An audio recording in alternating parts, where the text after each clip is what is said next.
এই যে দেখেন কয়টা কাঁচামরিচ নিচ্ছি আমি, এগুলো সব খাবো আমি, দেখবেন সব খাবো যে একটা একটা করে খাবো। এইটা একটা খেয়ে ফেলবো একদম। মূলা শাক ভাজি করছি আজকে, সিম ভর্তা করছি, আর হচ্ছে কোরাল মাছ।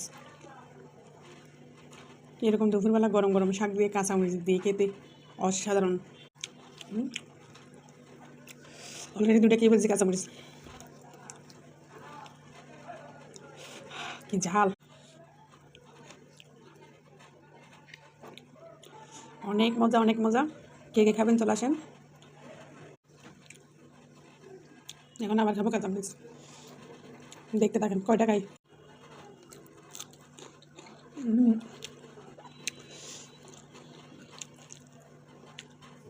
এটা এখন আবার খাবো, দেখবেন।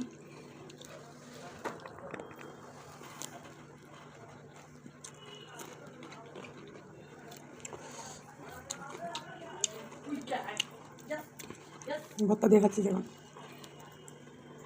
শীতকালে আপনি যেটা দিয়ে খাবেন সেটাই মজা লাগবে আপনার কাছে।